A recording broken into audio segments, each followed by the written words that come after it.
Si Mona ay isang chika babes na kayang akitin ang madla, mapagwapito man o gandara. Sa paglipas ng panahon ay masusubukan ang kanyang alindog sa pagsulpot ni Madoka. Isang simpleng binata na nagsasanay para maging monghe ng kanilang angkan. Sa pagkahulog ng loob sa binata ay napalunsad ng matitinding Riz technique, na buong tapang naman sinasalag ni Madoka para hindi ma-awaken ang Will of D. Kung saan at ano ang kahahantungan ng matinding tapatan ay siyang ating aalamin sa recap na ito.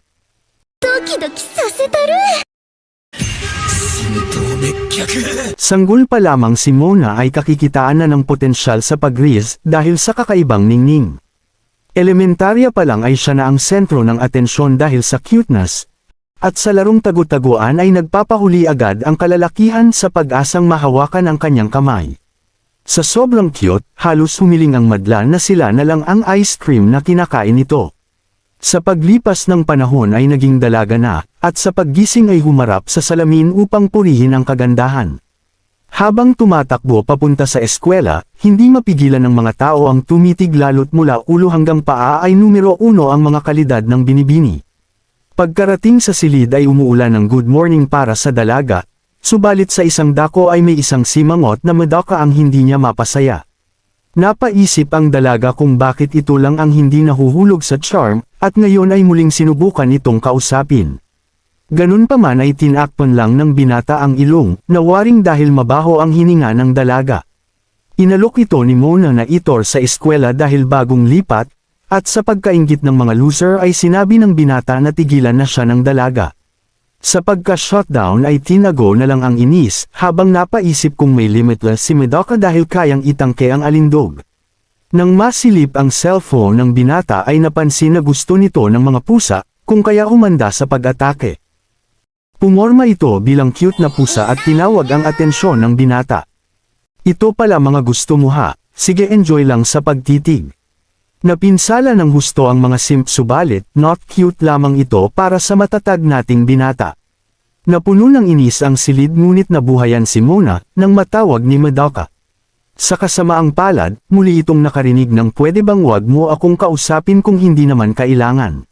Sa tindi ng pinsala ay bumalik si Mona sa nakalipas, sa panahong kahit si Mr. Suabe ay inlababaw sa kanya. Sobrang pamamahiya ang dulot ni Madoka, kung kaya napatakbo ang dalagang nasanay na kayang i-riz ang kahit sino.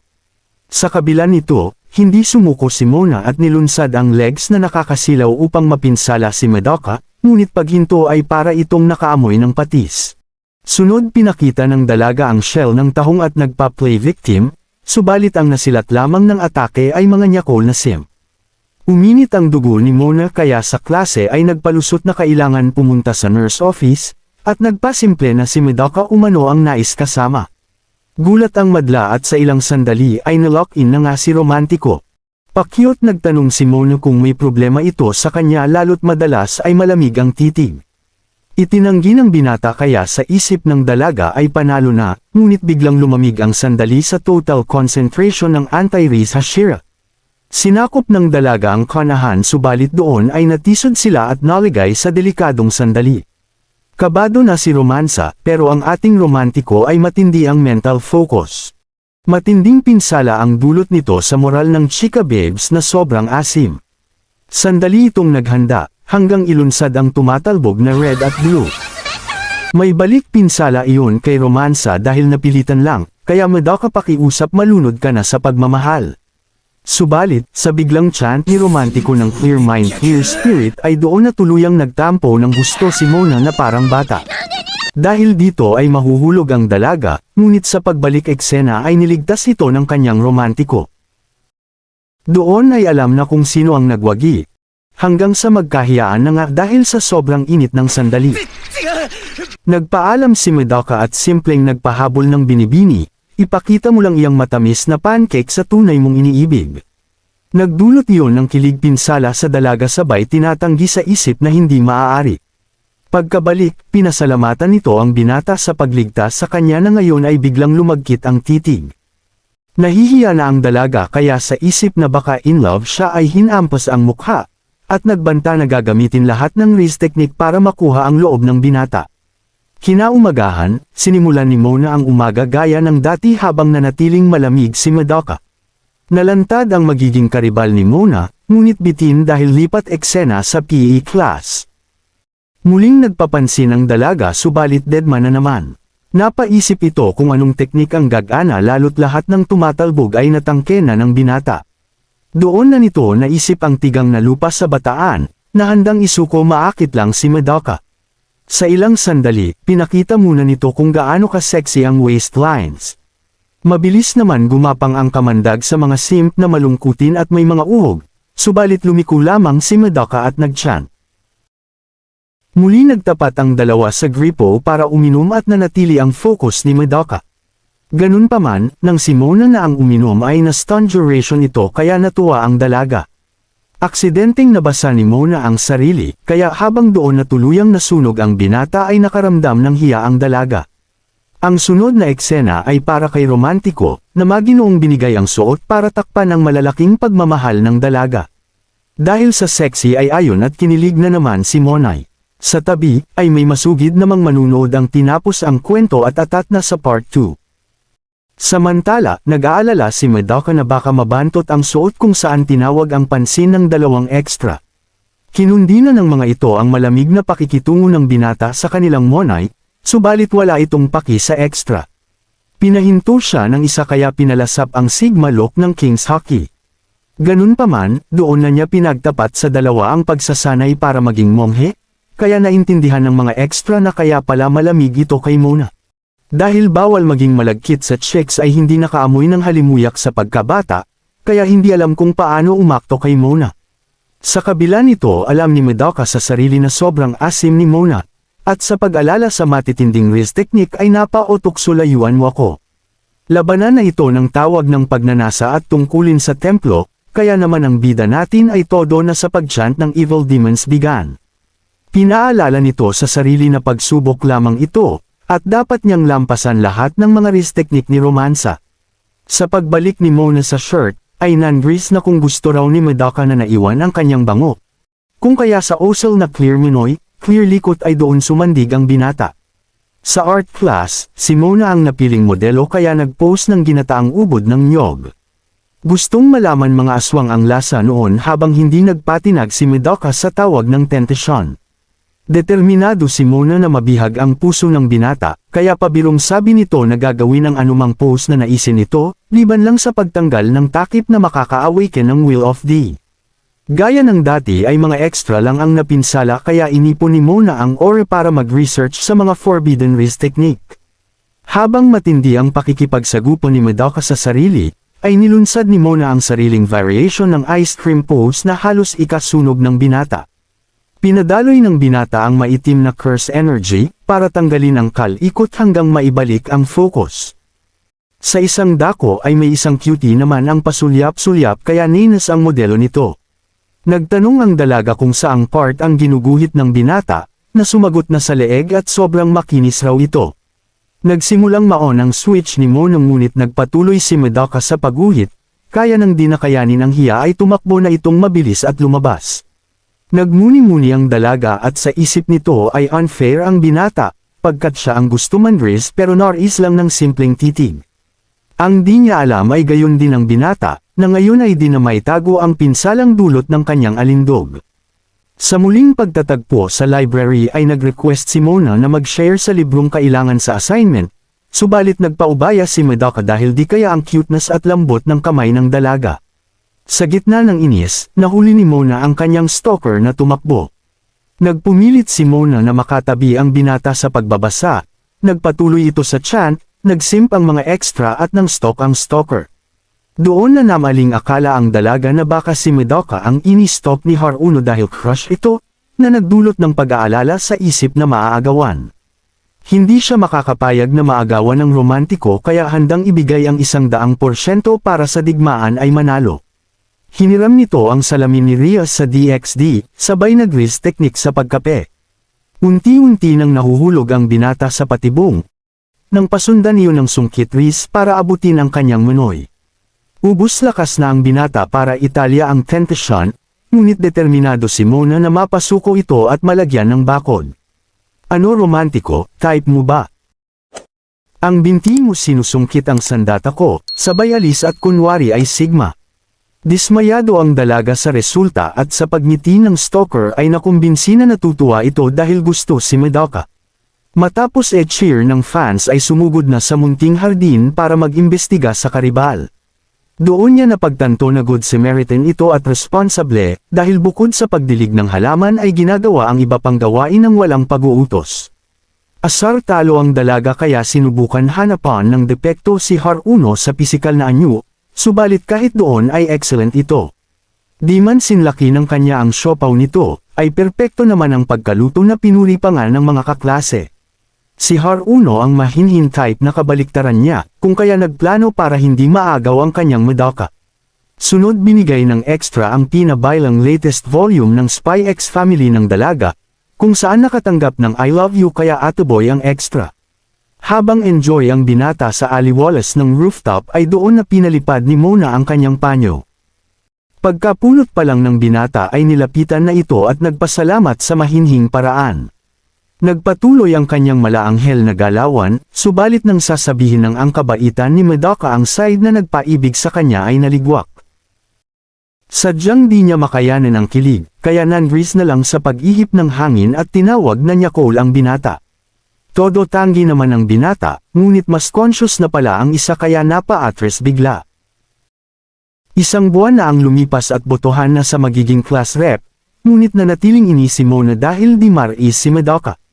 Unang nahalal si Haruno kung saan ayaw masangkot rito ng dalaga, ngunit buenas malas siya kaya naging kapareha ni Karibal sa representative. Nag-usap na sila sa planong event sa nalalapit na school festival. Iminungkahi ni Haruno ang maid cafe, haunted house at movie theater, ngunit sa isip ni Mona ay cringe ito. Nagtanong si Haruno sa naging events ng nasa mid-school pa si Mona, at sinabi nitong costume cafe umano. Sinabi ni Haruno na marahil cute ito sa panahong iyon, ngunit iba sa dalaga na ayaw iyon dahil di makakita. Focus si Mona sa pag-imbestiga sa karibal habang walang kaalam-alam si Haruno sa nangyayari. Naisip ng dalaga na baka basic lang siya rito kaya hindi tinuturing na karibal, kaya nasira ang ballpen sa inis. Pinahiram ni Haruno ang kanyang ngunit na proning, sa isip na nais kunin ni Mona ang kanyang phone na puro litrato nito ang laman. Ayaw niyang mabisto kaya hindi isusuko ang phone kahit anong mangyari, kaya naman bistado ang kahina-hinala. Gustong tuklasin ni Mona ang laman ng phone kaya doon na sila nagtakbuhan. Sinabi ni Haruno na magagalit ito, ngunit hindi raw sabi ni Mona basta lumayo ito sa kanyang Madoka. Doon na sila bumagsak at matapos makita ni Mona ang hiwaga sa cellphone ay nagulat. Naiyak si Haruno at wag umanong ipatulpo ng dalaga, na sinabi namang hindi at wala namang problema. Nagtapat si Haruno na fan siya ni Mona noon pa, kaya sekretong kumukuha ng litrato bilang koleksyon. 100 lang naman ang koleksyon, habang doon na napagtanto ni Mona na wala naman pala itong gusto kay Madoka. Dahil dito, niyakap na lamang niya si Haruno na umiiyak at sinigurong walang problema kahit 1,000,000 litrato ang kunin nito. Ganun pa man, nais niyang lumusot sa pagkasambit na layuan ang kanyang Madoka, yun lang at baldog siya magsinungaling. Bistadong-bistado ni Haruno ang pagsinta ng dalaga kay Madoka, lalo't mas naging matamis ang mga ngiti nito nang lumipat ang binata. Nagpahayag ito ng suporta kaya sa huli ay wala nang nagawa ang palusot ni Monay. Naghanda na ang klase para sa papalapit na event, at habang excited ang lahat ay focus lamang ang dalaga sa wrist na sunod gagamitin kay Madoka. Sa pagdating ni Haruno ay nagkaroon ng dalawa ng usapang besties. Pinagbigay alam ni Haruno na willing magpahiram ng costume ang kanyang ate sa acting class. Biglang liko ang dalaga sa dako ng binatang busy sa pagsulsi sa rosas, kung kaya nakahalata ang isa. Tumanggi man si Mona sa pag-ibig ngunit sadyang wala siyang lusot sa diehard fan. Sekretong nainis ito kay Haruno, lalo't ayaw pa rin tanggapin sa sarili na gusto niya talaga si Madoka.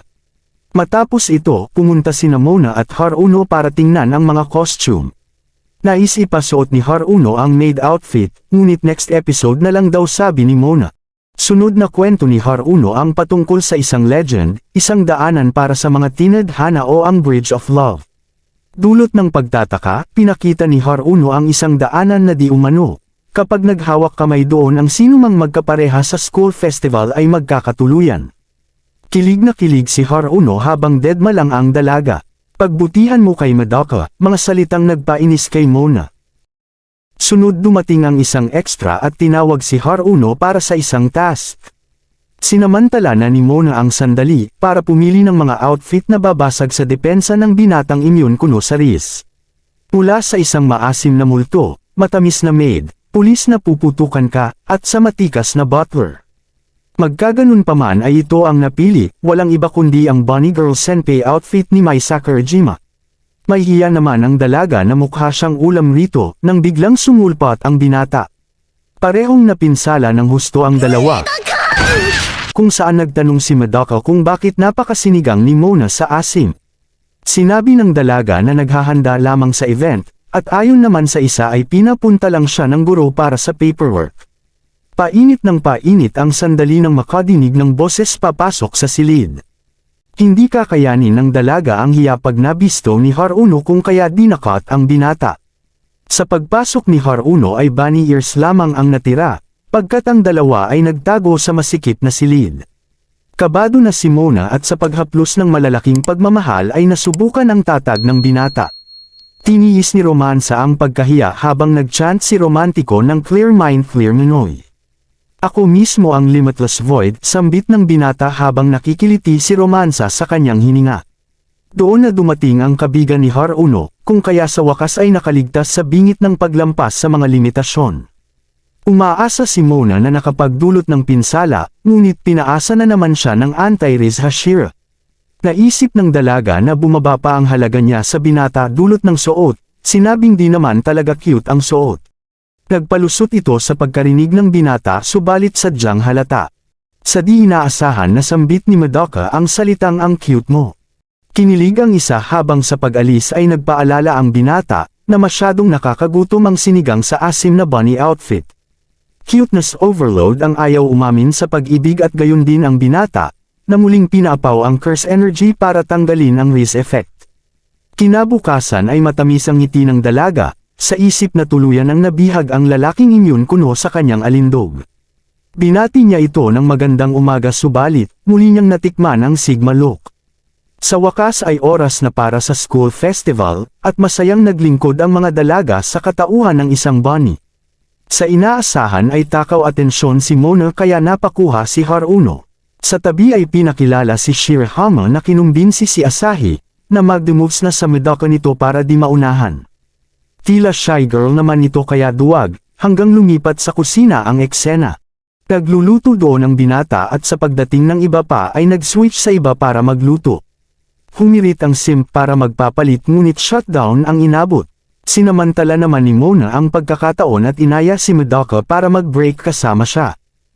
Ngunit hindi raw nito iyon kailangan. Tinaya ito ni Mona mag-lunch kung kaya pumitas sa niluto at busog na raw siya. Nang dahil sa tindi ng depensa ay kinulit ito ni Mona, hanggang umapaw ang Queen at King's hockey ng mga mandirigmang ayaw patalo sa isa't isa. Sunod nilagyan ni Haruno ng bunny ears ang binata, at sinabing kung gusto talaga tumulong ay i-promote ang cafe kasama si Mona. Utos nga raw ito bilang representative. Nagkaamuyan na ang dalawa sa assist habang walang alam si Madoka. Ayaw pa rin umamin ang isa sa feelings at inisip naman ng binata na pagsubok lang ito. Nag-chant na ito ng anti-Riz habang naglalakad sila, hanggang magawi ang mata ni Mona sa haunted house. Tikas na duwag ang dalaga sa mga ganito, kung kaya nagmungkahi na sa iba pumunta. Ganun pa man, nang mapansin na interesado ang binata na pumasok, ay wala na siyang nagawa kundi isantabi ang takot na nararamdaman. Pinasok na nila ang madilim na silid, at sa paglitaw ng pangit na laman lupa ay napasigaw agad ang dalaga. Tiningnan ito ng binata at mabilis nagpalusot na hindi siya ang sumigaw. Nagpatuloy ang mga takot ni Mona habang nagsasaya si Madoka sa mga props. Ilang sandali pa ay nabingwit ng Yakol na grave post ang skirt ni Mona. Sinubukan abutin ng takot na dalaga ang kamay sa binata para hindi maiwan, ngunit nanatili ang focus nito sa magagandang props sa paligid.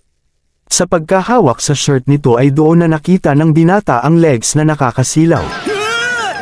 Palusot si Romantiko na walang nakita, habang napatakbo na si Romansa dahil sa takot.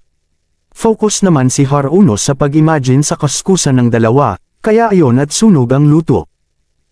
Habang inggit sila Manlupa sa monghe romantiko ay nag-isip ng panibagong riz si Mona. Bumili ito ng ice cream at binigyan ng isa si Madoka, kung saan sinubukan ni Palatlat ang ice cream sa pisngi. Sa sobrang cringe ay nagalit ang isang uwak, kung kaya kinuha ang ice cream ni Mona. Sunod naman silang nagpunta sa concert ng Shamrock at binalak magpabuhat sa binata. Ganun pa man ay naaimali siya dahil iba ang dinakot. Gumawa naman sila ng sining gamit ang lobo kung saan nagnakaw ng halik gamit ang obra, subalit sa huli ay naputukan siya. Dahil sa matitinding pagkabigo ay na-depress, lalo't bukod sa ubos na ang Riz ay patapos na ang school festival. Nang walang ano-ano ay tunguhin ng kanilang mga paa ang isang lokasyon, kung saan nag-aalab ang mga sandali sa pagitan ng magkakapareha. Ito na nga ang di umano mahiwagang daanan ng mga itinadhana, walang iba kundi ang Bridge of Love. Sa panig ng extra, ay sinligwak naman pala ito ni Haruno dahil tutong rin ang luto. Samantala, napagdesisyonan ng bagong karibal ni Mona na umuwi, kung kaya dismayado ang supporter nito. Unti-unting naniwala si Mona sa legend dulot ng tamis eksena sa paligid, hanggang matawag ang atensyon ng kanyang mga fans. Agad nagduda ang mga ito na kadate ni Mona si Madoka, dahilan para mag-alala ito. Gusto niya pa rin makumbinsi si Haruno na di niya gusto si Madoka, na ngayon ay nag-isip naman ng palusot. Doon na nagmungkahi si Mona na i-promote nila ang cafe, na nang gawin nga ng mga ito ay nakumbinsi ang madla, na trabaho lang ito at walang landian. Nakasilip si Mona ng tsansa para umatake, kung kaya pinagbigay alam sa binata ang legend sa mahiwagang daan. Ayaw naman patinag ni Madoka, na nang hawakan ang kamay ay tumanggi. Bakit, kinilig ka ba romantiko, mga salitang nagpaliko sa binata dahil sa delikadesa. Gusto na nitong bumalik, subalit sinundan ng paawa effect ni Mona na nadapa kunwari. Tulungan mo naman ang iyong romansa, sambit ng sinigang sa asim sa pag-asang maghawak kamay. Naharap sa tawag ng pagkaromantiko inabot ng binata, ang dalawang kamay para itayo ito na parang baby. Sigma look sigma exit, ito ang matinding kombinasyon na nagpakilig ng husto sa dalaga. Dahil dito ay atat siyang makabawi, kung kaya muling hinabol ang binata. Nagkasukata na sana, yun lang at dumating ang mga extra at pinabalik ang dalawa sa pagtrabaho. Tubos na dismaya si Mona sa plot development, dahilan para mapukaw ang atensyon ni Haruno. Agad na itong nag-utos na samahan ni Madoka ang dalaga, sa pagbalik ng desk gamit ang kapangyarihan bilang representative. Nagsenyas na ang mag-besties hanggang magpasa na nga ang dalawa. Nais mang makumplito ang assist ni Haruno ay naubos na yata ang lakas ni Mona. Napansin ni Madoka na babagtasin nila ang kahabaan ng Bridge of Love kaya nag-ipon ng mental might. Tinanong ito ni Mona kung nagsaya sa kanilang kulitan, subalit walang naging tugon. Natulala sa mga pagkabigo, ay doon na nahulog ang isa na namang kahon. Nagresulta para hawakan sa wakas ng binata ang kamay ng dalaga sa pagligtas dito. Tila naging kamatis ang pisngi ni Romansa kasabay ng alaala na nasa Bridge of Love sila. Napakalagkit ng mga tinginan hanggang umatras ang binata, sinabing tapos na ang event kaya not counted ang hawak kamay sa di umano road to forever. Nahiya na rin ang isa, at doon pa lang sinabi ni Madoka na nagsaya siya sa unang beses sa kanyang buhay. Kinabukasan, tila kamandag na gumapang ang bisa ng di umano legend sa mga bagong couples. Tinawag na hanghang ni Mona ang mga ito, ngunit naalala na isa pala siya sa mga iyon.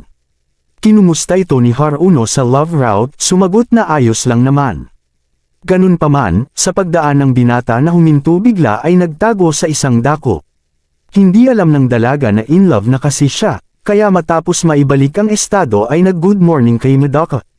Tumugon naman ang binata subalit mas malakas ang good morning ng mga simp. Napagkasunduan ng mga ito na mag-bowling muna, kaya naman muling nakasilip si Mona ng oportunidad. Matapos ang perfect shot ay nagsimula mag-high five sa madla, kung saan lumiko si Madoka ng siya na. Sa panig ng dalaga ay nalintikan na, tinamaan na siya kaya nahihiya na. Nagpalusot itong napigtas ang sintas para matakasan ang kilig pinsala, dulot ng di maintindihang pag-ibig. Sa pagpapatuloy ng kasiyahan ay doon nalantad ang kaba ni Madoka, kasabay ng kagustuhan na mahawakan sanang muli ang kamay ni Mona. Muli siyang nagpaalala sa sarili na pagsubok lang ito, at hindi dapat makalikot ng mainit na wrist technique. Dismayado naman si Mona sa nararamdamang pagkahiya sa binata, kaya lakas loob itong nag-request kay Madoka na tumabi, upang patunayang siya ang diyosa ng wrist. Nagpa-cute ito, nag-focus ang binata, habang sumisimple ang isa sa halimuyak. Inagaw na ng dalaga ang inumin ng binata, na ngayon ay sinabing, romansa sumipsip na ako riyan. Patay mali siya lang si Mona kaya kabado na silang pareho sa napipintong indirect kiss, subalit magkaganon pa man ay nagwagi ang pride ni Romansa at sumipsip na nga. Tinagok nito ang inumin at umasa na iinom si Romantiko at makalikot. Sa uulitin ay tumanggi ang binata at binigay na lang ang cola, kung kaya defeat na naman si Mona. Nagpasalamat ang isa kay Bro sa pagkaligtas, para lamang maligwak sa kanyang tirada. Nag-flex naman ang dalaga sa winter uniform at gaya ng dati ay nabighani ang madla. Piris nito si Madoka at sinabing magpalit na rin ng uniforme para hindi malamigan, subalit sagot nito na immune siya sa lamig. Naiipon lamang ang inis ng dalaga, sabay ng mga fans nito. Nag-text na nga ang isa sa anti-risk kuno at pinapunta ito sa rooftop. Kinundi na nito ang kasungitan ng binata sa kanilang monay, subalit depensa nito na labag iyon sa kanilang doktrina. Tinawag ito ni Salamin na hanghang pagkat di naman umano bawal ang makipagkaibigan, kundi ang makipagkaibigan. Binuhay nito ang konsensya ng binata, na sa bawat kasungitan sa kanilang monay ay kalungkutan umano ang dulot. Panay effort nga raw si Mona para mapasaya ito, kaya wag nang maging choosy dahil di naman santo. Kinumbinsi pa ni Salamin ang kapatid na magbigay sermon, subalit prioridad lang nito ang kasiyahan ni Mona. Tinanong nito si Madoka kung pagsuway sa doktrina ang pakikipag-usap sa isang babae, na sumagot namang hindi. Mula rito, pinaalala ni Yuzuru na parte rin ng doktrina ang maging mabait sa kapwa. Lagi nga raw itong tinutulungan ni Mona simula nang lumipat, kaya umaasang suklian man lang yon. Sa pagbalik ng binata ay nakasalubong nito si Haruno, at ngayon ay pinahayag ang inis sa mga pagdedma sa kanyang bestie. Napaka-unfair umano nito kaya nag-akala ang mga Martes na may break-up eksena. Bago umalis, pinaalala ni Haruno na ito ang pinakamasungit sa bestie. Iba naman iyon sa binata pagkat sa kanyang pananaw ay si Mona ang delikadesa sa pag-awaken ng Will of D. Speaking of, napukaw nito ang kanyang atensyon at umamin na mabait naman talaga ang dalaga. Napaisip ito sa mga sinabi ng kaibigan, kaya sa pagkalimot ni Mona sa textbook ay lakas loob nagmungkahi na mag-share sila. Tubos ang tuwa ng dalaga subalit ng aktong tatabi na ito ay napaatras ang binata. Depressed malala si Mona, kaya ang mga simp na fans ay balak tambangan ang binata. Sa isip ni Madoka ay ayaw naman talaga maging masungit kay Mona, kaso lang ay delikado ito sa kanyang sinumpaan bilang sunod na monghe ng angkan. Magkaganon pa man, lakas loob na itong tumabi at nag-share ng libro sabay humingi ng tawad pagkat nabigla lang naman. Nastan ang dalaga kaya wag na lang raw kung ayaw nito, ngunit doon na pinakita ni Mona ang interes at nagpasalamat. Pasado na ang binata sa mga fans dahil napangiti sa wakas ang kanilang monay, sabay napakuha pa ng litrato si Haruno.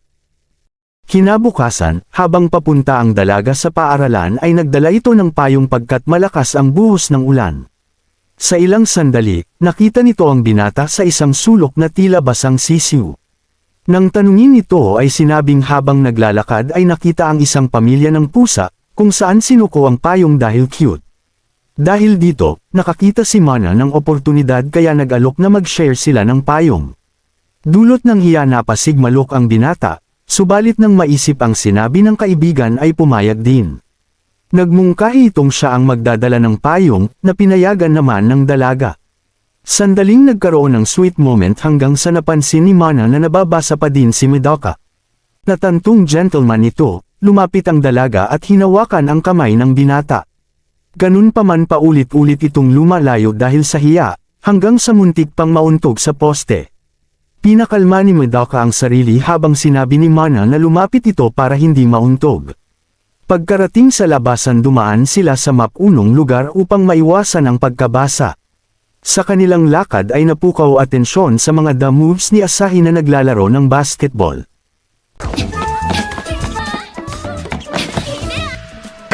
Takaw atensyon ito at maging ang binata ay napahanga. Di maiwasan ng madla ang purihin ang kagalingan ni Asahi sa crossover, at kahit si Mana ay nahulog ang payong.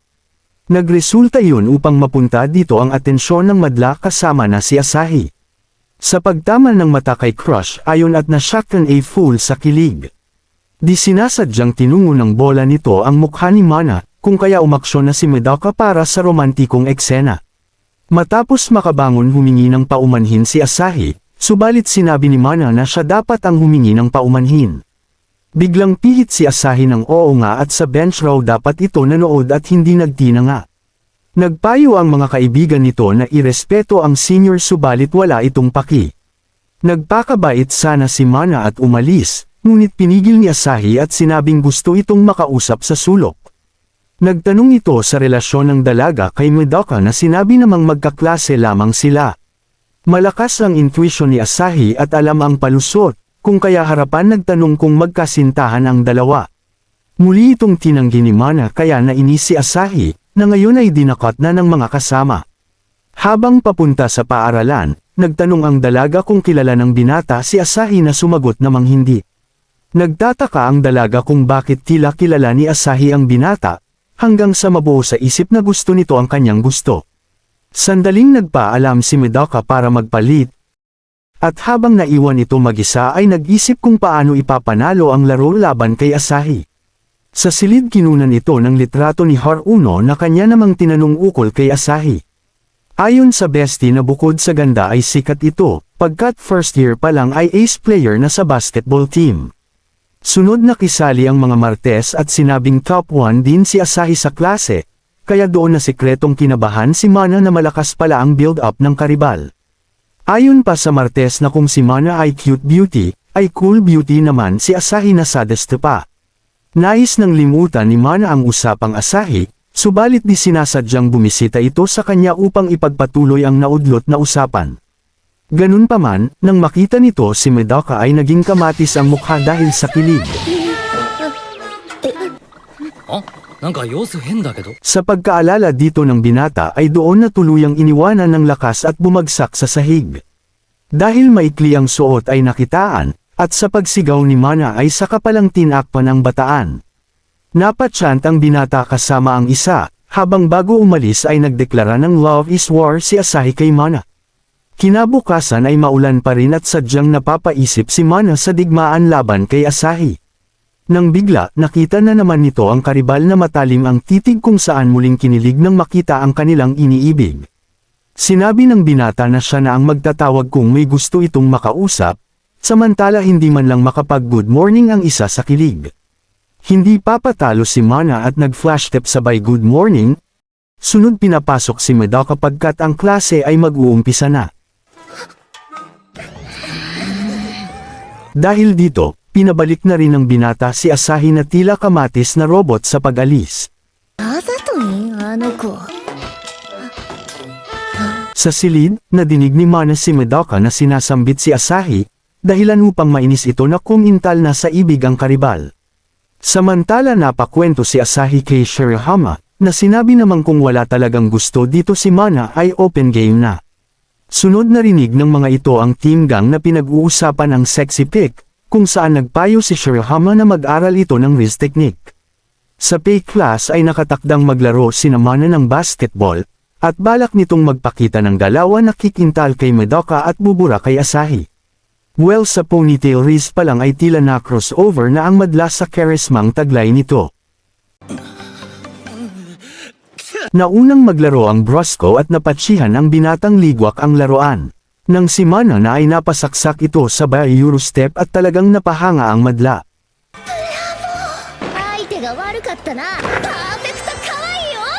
Sa last game ng boys nag-ala Lebron si Madoka sa miss free throw at natalo ang laro. Nagresulta yun upang ito ang mataya sa paglilinis, nang biglang marinig si Mana sa likuran. Waring nagayuma ito sa mainit na galawan ng dalaga, na nag-alok ng tulong sa paglilinis at pagpraktis kung paano duduminahin ang pinta. Nagchant ang binata, ngunit sa unang tapatan pa lang ay nayanig ang depensa sa malambot na pag-atake ng dalaga. Nagpatuloy ang pagtuturo, ngunit bago pa makashot ay umeksena na si Karibal. Palusot ang isa na nag-practice game lang sila, ngunit sagot ni Asahi na gusto mo lang makashot kay Madoka. Pinatay ni Mana ang sunog subalit ayaw paawat ni Karibal at nag-alok ng practice session sa binata. Sa first half ay plank session ang tema, kung saan nakashoot agad ang dalawang bola ni Asahi sa mata ni Madoka. Dahil dito ay napa-take over si Mana, at na-shoot rin ang bola sa mata ng binata.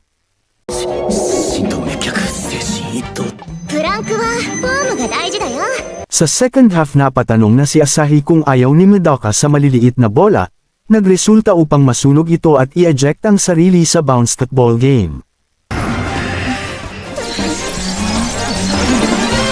Kasunod nito ay makikita si Asahi nakamatis sa sulok, habang si Mana ay napatakbo sa ulan dulot ng hiya.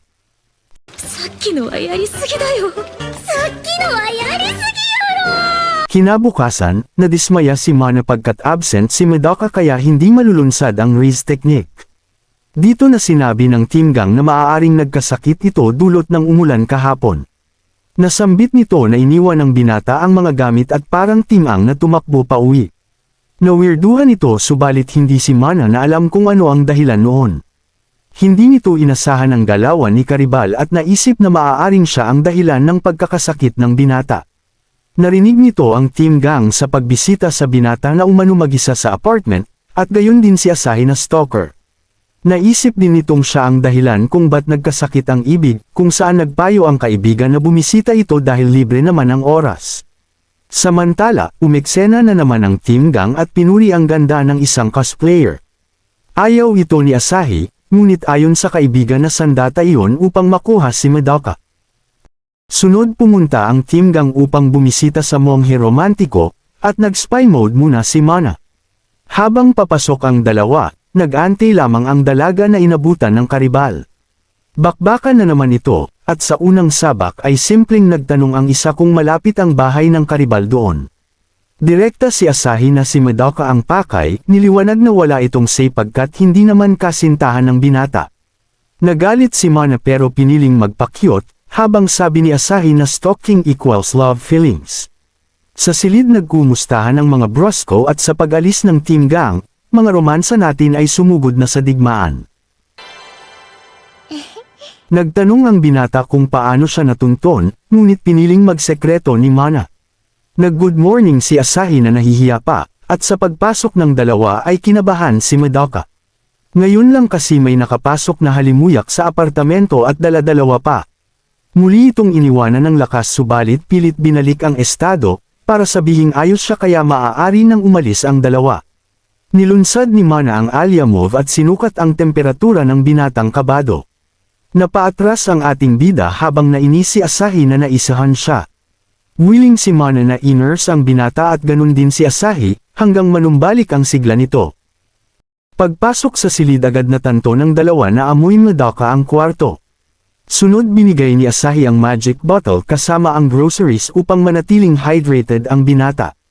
Simula na ng second round kung saan magluluto si Mana ng basa-basa, habang nagbalat ng mansana si Asahi. Ligwak si Asahi sa kusina kaya tinuruan patuloy ni Mona. Sunod hinain ng mga ito ang kanilang gawa, kung saan nag-alok ng subo si Mana, yun lang at tumanggi ang binata. Naging daan yun upang makapaglagay ng kulang pad si Asahi, at nang pasunda ni Mana ay nilamig ng tuluyan si Madoka. Tumitindi pang lalo ang digmaan lalo na nang dumating si Mana sa kulay abong kasuotan.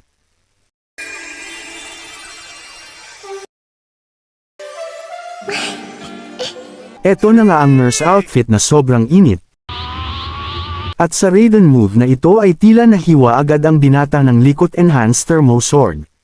Ganun pa man ay hindi na iyon nakatusok sa pagdating ni Asahi na nangkuha ng outfit. Naupo ito sa tabi ng binata at nagda-moves, kung kaya tuluyang kumalat ang Queen's Hockey sa silid. Matapos ma-KO ang binata bakas na sa mga mandirigma ang pagod sa bakbakan. Dinaan muna ng mga ito sa diplomasya ngunit dahil nakakaistorbo ay lumipat sa kusina. Sinabi ni Mana na hindi na nahihiya sa binata, samantala umamin si Asahi na nahihiya pa rin pero motivated pag may labanan. Nagtanong si Mana kung bakit determinado ito, sumagot ng dahil gusto mapasakamay si Madoka.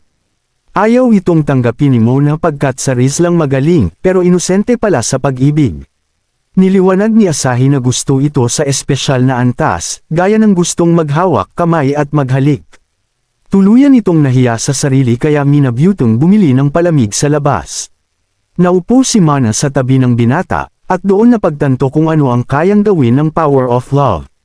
Biglang nagising si Madoka, at nang tanungin ng dalaga kung ayos na ay bumagsak sa balikat nito. Sa gitna ng kilig effect makikita si Asahi na nagmuni-muni. Dinala nito ang team sa isang flashback, sa panahong hindi pa ito naniniwala sa love at first sight. Ganun pa man, nang makabunggo nito si Madoka ay doon na tinamaan ng lintik.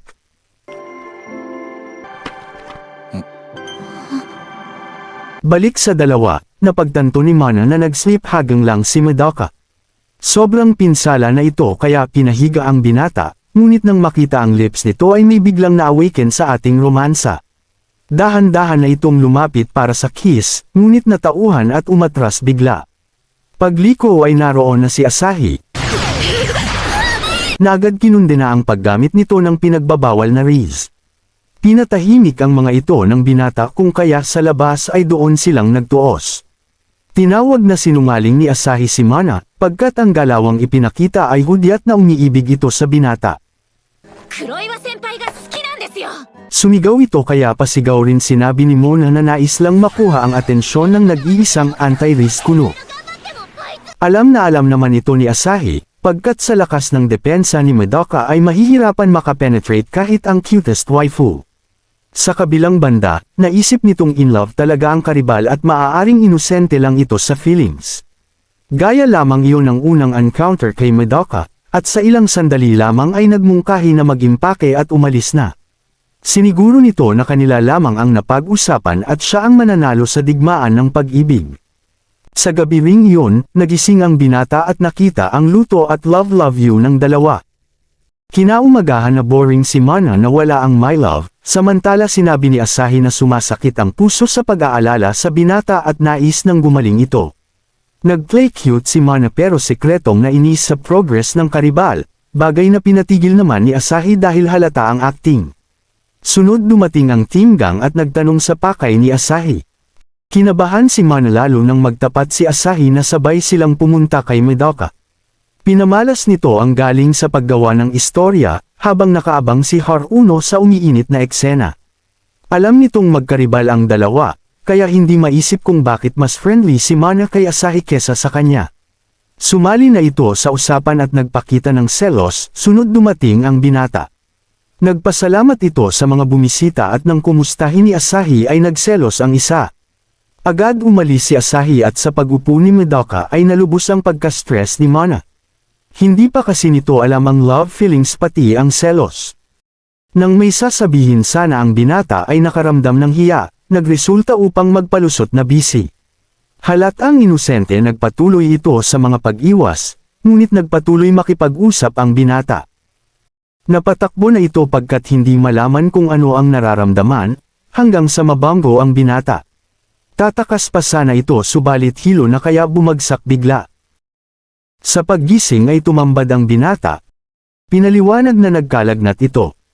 Hindi nito alam na lovesick gaya ni Hancock at Kaguya, sunod nagpaalam ang binata. Nagtanong si Mana kung binuhat siya nito, sinabi lamang na maaaring siya ang may kasalanan sa pagkalagnat nito. Well tama naman siya, at sa di inaasahan pa ay nais lang naman palang magpasalamat sa pagbisita ng dalaga kanina. Sa pag-alis ni Madoka dito na napaisip si Mana kung anong uri ng buhat ang ginawa ng binata. Kinikilig na ito pero sadyang ayaw tanggapin na in love siya. Sa silid-aralan, nantrip ang team gang at pinalit si Nami sa wallpaper ng cellphone ng binata. Goal ng mga ito na palakasin ang resistance ng anti-Riz kuno, na halatang matindi ang pakikipaglaban sa sarili. Piniling itong lumabas upang ibalik ang focus, at pilit sinabing hindi ako papadala sa sexy pic na ito. Samantala, pumipili si Haruno ng best pic ni Mana upang isend kay Madoka. Nang tanungin ng dalaga ukol doon, sinabi nitong pumupuntos na kasi si Asahi sa binata. Bukod pa doon ay nakikita itong karibal sa pagiging bestie sa dalaga, kaya nais gawing monopik ang wallpaper ni Midaka bilang ganti. Wala sa plano iyon ni Manong ngunit nakisakay na, sa kanahiyan nang makita ang pinasang litrato ni Haruno.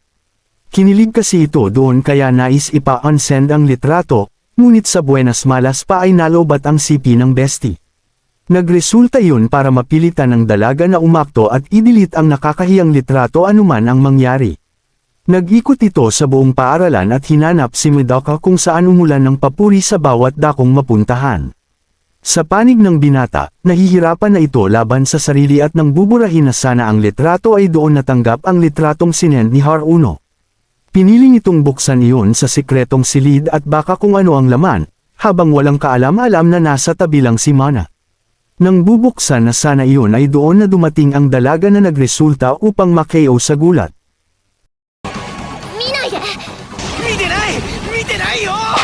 Saktong nasalo ni Mana ang CP ngunit nang buburahin na sana ang litrato ay nakita doon si Nami na sexy. Todo paliwanag na ang binata subalit nasaktan ang pride ng isa kaya agad umalis na. Unang beses nakita ito ni Midaka na ganon, kaya hindi malaman na ang rason ay siya na naman. Sa panig ng dalaga hindi nito magets na selos siya, sinabing mas matibay ang galawan kung Riz ang pag-uusapan. Sa pagbalik sa silid, tinitigan ng dalaga ang binata na nagdulot ng deja vu dito. Hindi nito maintindihan kung bakit pinili ang anime character kesa sa kanya. Narinig nito ang usapan ng mga brosko kung saan sinabi ng binata na pinalitan na ang wallpaper, at mas bet ang pusa kesa hot na pusa. Dahil dito ay nadismaya ang Team Gang, sinabing boring ang maging anti-Riz. Habang nagbabalak ibalik ng mga ito ang halimuyak pick ay nag-aalala na ang dalaga. Baka si Makima naman ang ilagay doon kaya napilitan mag-send ng isa, sabay sabing maling pindot lang. Sa pagbukas noon ay gumapang ang spirito ng inggit sa Team Gang, halatang hindi pa nakaamoy ng tunay na bango. Ganun pa man, on-click delete ang hatol ng binata at sa pagkagulat ng Rizzer ay dumating si Bestie. Dala nito ang pumpkin na binigay sa Bestie, pagkat nakagawian na iyon pag malapit na ang Halloween. Excited si Haruno na kuhanan ng litrato ang Bestie sa Halloween outfit, habang excited naman ito na maging wallpaper ng binata. Unang hakbang noon ay ang pag-imbite sa madla sa Halloween party, na parang apoy na kumalat sa buong eskwela. Nagkasiyahan na at nag-offer pa ang isa na sa bahay na ganapin ang event. Ganun pa man, nang tanungin ang binata kung pupunta ay tumanggi na nagresulta upang magkatakutan pa para makumbinsi itong sumama. Dahil dito ay na-excite si Mana, na at maging wallpaper ng monghe romantiko. Gusto nitong alamin kung anong outfit ang gusto ng binata, at maging si Asahi na ng stock na naman. Kinabukasan ay makikita ang Team Brosco na nag-aantay sa Team Gandara. Excited ang mga kumag sa pormahan ni Mana at nagpantasya pa kung ano ang isusuot nito. Tamang control ang binata sunod dumating si Haruno, at sa ilang sandali ay dumating ang main event. Semi-prim and proper ang pormahan nito na nagpahinto sa oras ng binata. Agad na itong kinuna ni Haruno habang ang dalawa sa likod ay nakalikot ni Miss Flawless. Napachant muli ang isa ng clear mind habang nag-isip si Mana ng mga pwedeng isuot. Nang aalis na sana ay doon na dumating si Asahi na ligwak ang pormahan. Umamin ang isa na ito ang nag-imbita, habang sa unang pagkakataon ay sinabi ni Asahi na gustong magsaya. Naisip ni Mana na nag-stock talaga ito, na ngayon ay tinatalo ng hiya sa harap ni Midaka. Sunod silang nagtungo sa costume store at namangha sa mga palamuti doon. Nahati ang mga ito sa grupo, at mabilis sinubukan ni Mana ang mga outfit. Habang naghahanap ng iba pang isusuot nakita nito si Asahi na abala rin sa pagpili ng mga kasuotan.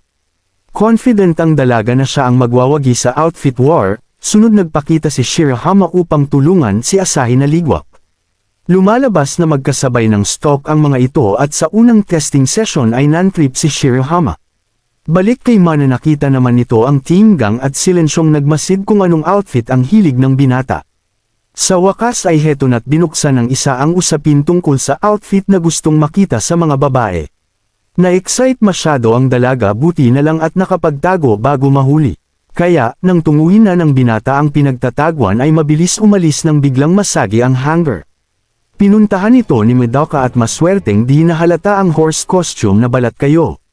Sunod tinungo ng Team Brusco ang girls section hanggang sa makapili si Madoka ng favorite outfit. Mahinahon nagmasid ang dalaga, subalit dahil na rin sa layo ng mga ito ay hindi sigurado kung aling outfit ang gusto ni Romantiko. Magkaganon pa man ay kinuha ang isa, at nagulat sa kung gaano ka-reveal ang iyon. Sa pagdating ni Haruno ay outfit set na, kung kaya excited ang Team Gang na makita ang kasuotan ng mga halimuyak. Nauna si Haruno sa fairy outfit at halatang nahihiya sa suot. Sumunod si Asahi sa eleganteng dark outfit, at sa wakas ay heto na ang main event. Balot sa puting tela ay lumabas si Mana, flex ang sexiness na bumihag sa mga hindi pa nakaamoy ng bango. Gulat dito si Karibal habang kahit may hiya ay confident ang dalaga na ito na ang susi sa puso ng iniibig. Subalit, sa matigas na pagliko na ito ay wasak ang excitement, lalo ng malantad na ibang outfit ang gusto ni Madoka. Napatago si Mana sa sobrang hiya, pilit nagpaliwanag na hindi naman mommy ang outfit na isusuot. Sa paglabas, nagpapaliwanag pa rin ito na ibang outfit ang isusuot habang napapa o tuksulayuan mo ako si Madoka. Sa araw ng event, excited na ang dalaga na ipakita ang outfit na gusto ng binata. Sa pagdating nito kasabay sina Haruno at Asahi, ay nakitang nakakostume na ang iba maliban kay Madoka. Kasunod nito, pumunta na ang tatlo sa guest room upang makapagbihis. Natuwa si Haruno nang makita ang witch outfit ng bestie, na sobrang cute matapos isuot iyon. Samantala pinanatili ni Asahi ang dark outfit, at nagpalit naman si Haruno ng ghost costume pagkat nahiya sa unang suot. Nang papaalis na ang mga ito ay naalala ni Mana ang naiwang witch hat kaya bumalik saglit. Pagkasuot nito noon ay biglang nakaramdam ng lamig sa dahilang lumuwag ang zipper sa likod. Sinubukan niyong ayusin ito subalit mas lalo lamang lumuluwag. Dahil dito ay naghanap ang dalaga ng makakatulong, at nang makita ang multo na sa isip ay si Haruno ay dinakot ito. Wala itong ideya na si Midaka ang kasama, na ngayon ay napinsala ang utak sa mga nakikita. Nang sandaling nagpatulong na si Mana sa zipper ay napapa-attract ito sa tindi ng aura, inisip na tinutukso na naman siya nito. Ganun pa man, nang matawag bilang Haruno ay doon na naging malinaw ang lahat. Nais magtapat ng binata subalit huli na ang lahat sa mga sandaling iyon. Kasabay ng chant ay dahan-dahan inayos ang zipper, na nang makita ng dalaga na hingal ay nagtaka. Dito na nito tinanggal ang takip at sa pagkabistuhan ay nagulat pareho. Nagpaliwanag ang binata na maling Haruno ang dinakot at doon na napasigaw si Mana sa hiya. Dulot nito, mabilis nang tinali ng dalaga ang costume ni Haruno upang hindi na ulit mamali. Nagsimula na ang kasiyahan, kainan at pati ang trick or treat habang nakasimangot ang isa sa tabi. Nasa binata lamang ito nakafocus at kung paano magiging wallpaper nito sa cellphone. Dahil na one-hit delete sa send attempt ay kailangang ibang teknik ang gawin. Doon na umeksena ang Team Gang at tinawag ang atensyon ng madla para sa palaro. Iyon ang mommy game kung saan magpapares ang babae at lalaki. Simple lang ang rules, tatalian ng lalaki ang babae at ang sinumang pinakamatindi ang pagkatali ang siyang panalo. Doon na nakasilip ng buta si Mana na kung magpare sila ni Madoka at manalo, ay hindi ito makakatanggi sa pagpakuha ng litrato na hindi pwedeng burahin. Determinado itong makapares ang binata, kaya kasama si Asahi ay nalamang number 8 ang numero nito. Umpisa na naman ang digmaan at mabilis sumugod ang magkatunggali upang bumunot ng numero. Sa di inaasahan ay nahulog ni Haruno ang number 8, na sabay na pulot ng dalawa. Walang sino man ang nais magpatalo, subalit dahil sa angking lakas ni Asahi ay kanya ang lamang sigurado. Napagtanto ito ay gumamit ng linlang teknik at tinawag si Madoka, kung kaya ang numero 8 ay sa kanya napunta. Matapos magwagi ay on the way na ito para manalo sa laro, habang hindi na iwasang kumuha ng litrato ni Haruno sa dalawa anumang oras mula ngayon. Nagsimula ng talian ng binata ang dalaga ngunit napansin nitong maluwag ang pagkatali. Nahuhulog lamang iyon kaya sabi ni Romansa, lakasan mo pa ang pagtali romantiko. Nais manghigpitan iyon subalit kanina pa lang ay ubos na ang lakas. Sa bawat pagpulupot ay sunod na huhulog, at sa tuwing dadampi ang kamay sa teritoryo ay umiiwas. Nais lamang ng binata na matapos ang paghihirap na kabaliktaran ng dalaga. Kaya, matapos nitong makita ang iba na todo talian na ay lumapit sa binata at nag-alok ng tulong. Pinagtatali nito ang sarili habang ang ating bida ay di kinakaya ang gandang nakikita. Sunod pinasa ng dalaga ang tali para mag-take over ang binata, subalit sadyang nawawala na ito ng lakas o tukso layuan mo ako. Sa pagsambit ng bilasan mo binata, ay doon nawasak ang depensang Reese at tuluyang humalik ang tuhod sa sahig. Nahulog ang toilet paper, na stress ang dalaga, sunod na tapos ang palaro. Sa huli, ang Team Haruno ang nagwagi salamat sa costume nito kaya mabilis na talian. Bilang winner ay may picture taking ang magkapares, bagay na kinagalit at kinainis ni Mana.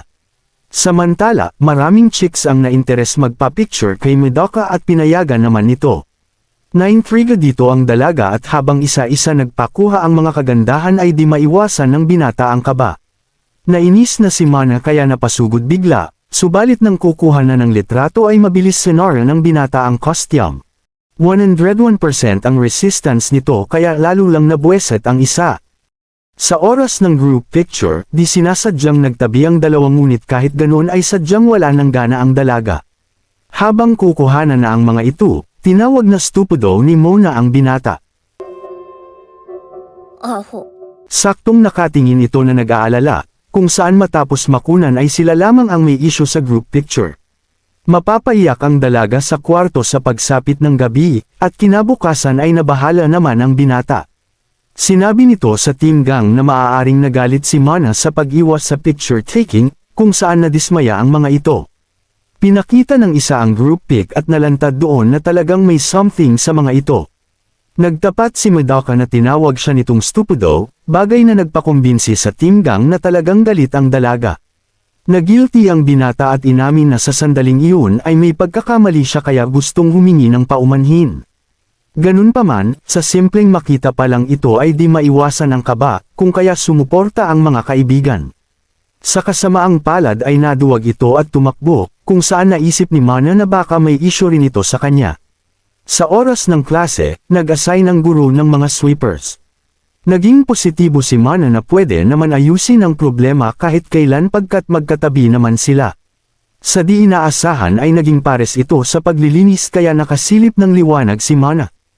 Kung kaya, habang naglilinis ay nangrace na naman ito at nag-flex kung paano sumisid sa balong malalim.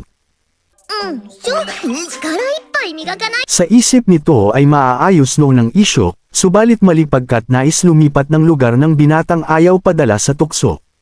Sinubukan itong pigilan ng dalaga ngunit nasipa ang timba kaya nabasa ang binata. Habang nag-aayos ng sarili ay todo paliwanag dito si Mana. Nais lamang nitong maayos ang gusot, yun lang at naligwak pa sa galawan. Nagsimula itong mag-guilty, hanggang sa halos maiyak na sa tabi. Matapos mag-recharge doon na ito humingi ng paumanhin, na ginantihan rin ng paumanhin ng binata. Parehong nagulat ang mga ito, sunod nagpaliwanag si Madoka na ayaw sa camera at hindi sa dalaga. Guminhawa ang pakiramdam ni Mana at muling nag-sorry sa pagsusungit. Lovey-dovey na sana ang kasunod yun lang at may mga nang istorbo na naman. Sa gabing yun muling napatitig ang binata sa litrato nang biglang may magmensahe. Mula iyon kay Haruno laman ang litrato nila ng dalaga. Mabilis nito yung ginawang wallpaper, at mabilis ring tinanggal dahil bawal sa tungkulin. Sa ibang dako ay may isang karakter na naman ang nagpakita, at halatang magkakalat ng bango. Kinabukasan, nagising ang dalaga sa mensahe ni Tomo na sinasabing nasa Tokyo na ito. Si Tomo ay best friend ng dalaga simula pagkabata, at higit isang taon na mula nang huli silang magkita. Dahil excited sa reunion, nagmensahe ang dalaga na magkita sila, at agad namang sinang-ayunan ng kaibigan na nagpapasando sa paaralan. Ganun pa man, tumanggi ang dalaga. Sa silid-aralan, nag-usap sina Madoka at Team Gang sa pagpunta sa karaoke. Bagamat sabik ang mga kaibigan, ay kabaliktaran naman sa binatang Shintanada. Samantala, nang stalk na naman si Asahi na sobrang in love sa ating binata. Sa kalagitnaan nito, biglang lumingon si Madoka at napansin ang lihim na pagsulyap. Agad nagtungo ang binata sa direksyon nito, kung saan dahil sa gulat ay tumakbo palayo at nahulog ang ID card. Kinuha ito ni Madoka at nalaman kung kanino. Pagkaupo, agad nagkwento si Asahi sa kaibigan ukol sa pagkahuli. Tinanong ito ni Shirahama sa susunod na hakbang, lalo't malinaw na lamang si Mana sa digmaan. Determinado man magwagi, subalit hindi alam ng dalaga ang tamang galawan. Naantala ang pag-uusap ng mga ito, matapos marinig ang iba na nag-uusap tungkol sa kiss scene ng isang pelikula.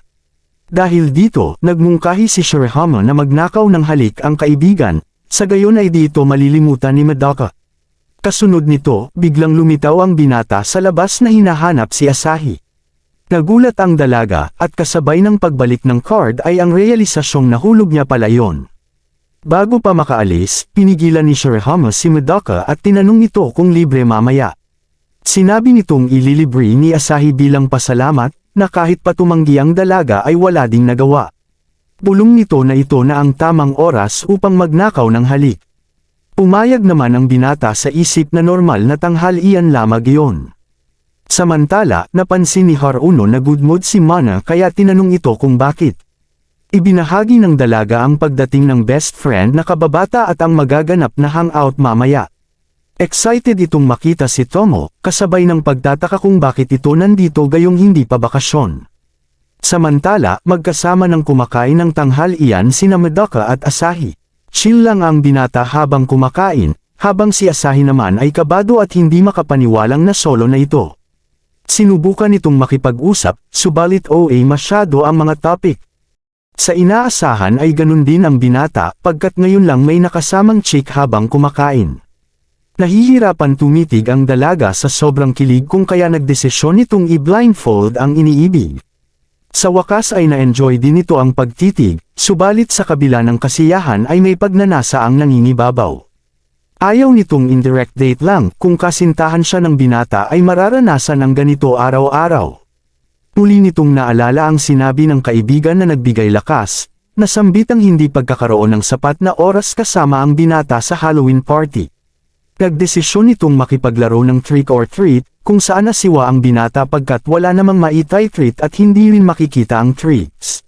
Dahil dito ay pumayag na lang sa trick, kung kaya naipatama din ng isa ang matamis na sure hit effect sa pisngi.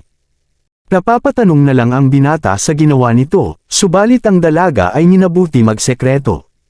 Nagmamadaling umuwi si Mana upang makita si Tomo, habang ito naman ay gumamit ng Hokage moves para lang magtanong sa direction. Kung kaya, nang makita ito ay hindi na nagulat si Mana sa ganap. Nagyakap ang mga ito habang na-excite lalo ang mga extra, kung saan nag-offer pa ng date ang isa kaso rejection ang inabot kay Tomo. Kasunod nito nag-hangout ang dalawa sa isang restaurant, kung saan pinagalitan ni Mona si Tomo dahil sa pakikipaglandian sa kung sinong available habang naghihintay. Bilang tugon, binigyan nito ni Tomo ng paborito niyang pork buns mula Osaka. Natuwa ang dalaga, saka tinanong ang kaibigan sa dahilan ng pagpunta, sumagot na nais lang mag-ikot-ikot. Sunod nitong napansin ang sexy outfit ng kaibigan, bagay na hindi angkop sa malamig na panahon. Ganun pa man, sinabi ni Tomo na nasa Tokyo siya kaya dapat magbihis ng naaayon. Nagpalipad ito ng halik sa isang binata, idineklara na susunugan ang puso ng bawat isang lalaki sa Tokyo. Nang tanungin ni Tomo kung bakit sa labas ng paaralan gustong magkita, ipinaliwanag nito na ayaw ihalo ang mga kaibigan sa paaralan, at mga kaibigan noong bata pa sila. Naisip ni Tomo na nagpapakyut pa din ito sa mga kaklase gaya sa panahong nakalipas. Lahat ng lalaki ay baliw na baliw kay Mana, ngunit one-hit delete ang hatol sa bawat isa. Binunyag na marami ding kasintahan si Tomo, pagkat lahat ng nireject nito ay ito naman ang kumukuha, kahit pa walang nagtagal sa mga relasyong iyon. Dahil single na naman ay gustong masubukan ang Monoy mula sa Tokyo. Nang tanungin ang dalaga sa love life, ay sumagot na wala pang nakadate. Dahil dito ay di maiwasang magtaka ni Tomo, lalo't kaya naman itong makuha ang puso ng kahit sino. Naisip nito na inosente pa din ang kaibigan, hindi gaya niyang pinapasok ang kahit kanino. Ganun pa man, nang ipush pa ang usapin ay dito na lumitaw si Madoka sa isipan ni Mana. Dahil naging kamatis, at si Tomo na malaman kung sino ang dahilan nito. Tumanggi si Mana, ngunit habang magpapaliwanag ay biglang lumitaw ang monghe romantiko. Nandito ito para kumuha ng pagkain ng mga kaibigan dahil natalo sa isang laro. Nang mapagtanto ni Tomo na kilala ito ni Mana, agad nitong pinahaplos ang mga buko sa binata at pinaupo sa tabi niya. Nagpakilala ito bilang kababata ni Mana, hinayla si Medaka palapit at pinasundan ng tumatalbog na atake. Mainis ang isa, habang pilit pinaupo ng binata ang manoy na sumisigla. Sa isip ni Mana na siya dapat ang naroon, habang gusto nang makawala ni Medaka sa buko expansion. Biglang umamin ang dalaga na meron ngang nagugustuhan, kung kaya naisip ni Tomo na baka si Medaka iyon. Pabulong itong nagtanong kung kasintahan ni Mana ang binata, kung saan kahit tumanggi ito ay di siya kumbinsido. Upang malaman ang totoo, kinalikot nito ang binata at pinazipper ang sweater. Napapalaban na naman ang focus ng binata sa pagsigla ng manoy, lalo nang tamaan ng zipper ang tumatalbog na teritoryo. Nang pilitin ni Sagad iyon ay napailing ang dalaga. Nagdulot ng pagkaparalisa sa binata. Dahil di na makayanan pa ay biglang tumayo si Mana, sinabi kay Tomo na sapat na. Nang marinig ito ng binata ay sinakop ng pagtataka. Dulot ng hiya, nagpalusot ang dalaga na ready na ang order nito kaya pwede nang umalis. Sumang-ayon ang binata at sa kanyang pag-alis ay sumabog ang tawa ng isa. Bago magpaalam sa isa't isa, tinanong nito si Mana kung gusto si Medaka. Gulat na tumanggi ang dalaga, subalit ang mga palusot nito ay bistong-bisto na ng kababata. Kaya, sa kabila ng patuloy na palusot ay ngumisi lang si Tomo at hindi na nagtanong pa. Nagpaalam na ito at umalis, iniwang nagtataka ang kaibigang hindi maintindihan ang feelings kay Medaka. Sa klase, abala ang mga estudyante sa mga ginagawa ng pumasok ang guro at nagpakilala ng isang bagong estudyante. Walang iba kundi si Tomo na nagpakilala ng may ngiti, bagay na kinagulat pareho ni Mana at Medaka. Matapos ang pagpapakilala, binati nito ang dalawa at ngumisi na parang may pinaplano. Agad itong napalibutan ng mga kaklase na nagtatanong ukol sa kanyang background, habang si Mona ay activated na ang depensa. Nang mabanggit ang pagkakaibigan, sumang-ayon lamang ito kahit pa nababahala. Hindi nito maintindihan kung bakit lumipat si Tomo at seksyon niya pa mismo. Samantala, natutuwa si Haruno na makilala ang kababata ni Mana at nais rin itong maging kaibigan. Tinanong ni Mana ang kababata kung bakit wala itong sinabi bago lumipat, sumagot na nais lang siyang i-surprise. Masama ang kutob dito ng dalaga, habang nagpakilala na din sina Shu at Yuzuru. Nais ng mga itong magpakilala si Medaka, kung kaya nagulat nang sabihin ni Tomo na kilala na ito. Kwento ng dalaga ang pagkikita kahapon, kaya inggit malala si Tigang.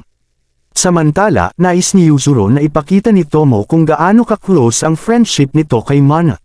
Dahil dito, pumunta ang dalaga sa likuran nito, hinawakan ang round armor at pinatalbog-talbog ang mga iyon. Nanlaki ang mata ng mga brusko, nang arap na mapisil din ang lobong tumatalbog. Di agad nakapag-react si Mana, habang sambit ni Tomo na mukhang mas naging malusog ang round armor. Mula dito, pinawalan ng dalaga ang sure hit at kinaladkad ang pasaway sa kanyang domain. Sa labas pinagalitan nito si Tomo, subalit binabaliwala ito ng kaibigan pagkat dati na naman niya umanong ginagawa iyon. Kinundi na ito ni Mana, ngunit sabi ni Tomo pinakita lang naman kay Medaka na kaya nitong manlunod. Dahil dito, umamin ang dalaga kung bakit masyadong close sa binata. Ito lang ang hindi mabiktima ng charm, bagay na hindi pwede sa Diyosa ng Riz. Ganun pa man, hindi kumbinsido si Tomo, para sa kanya talagang gusto ito ng kaibigan. Naloka na ang dalaga, ilang beses man itong itanggi ay ayaw maniwala ng kaibigan. Dahil pagod na, humingi ng paumanhin si Tomo. Magkaganon pa man, sinabi nitong walang anumang kalidad si Medaka na magpapaibig sa kaibigan, lalo na't introvert ito. Sa inaasahan, imbes sumang-ayon ay binanggit ni Mana ang lahat ng good qualities ng binata. Dahil sa pagtatanggol na ito, kumbinsido si Tomo na in love si Mana kay Medaka, at masyado lang itong inosente sa feelings. Muling tumanggi ang dalaga, ngunit determinado na si Tomo na tulungan itong ma-realize ang love feelings. Napapatalo nito sa natuklasang sekreto, sobrang saya nito para sa first love ng kaibigan. Bagamat hindi maintindihan ay napapaisip na din, kaya bago pa muling tumanggi ay dineklara ni Tomo na in love talaga ito kay Medaka. Naiwang mag-isa, napapablush ang dalaga sa sobrang kilig na hindi maipaliwanag. Sa cafeteria, makikita ang binata sa isang sulok na kumakain mag-isa. Sa kabilang bahagi makikita na sina Mana at Tomo, at determinado itong patunayan ang pag-ibig ng kaibigan.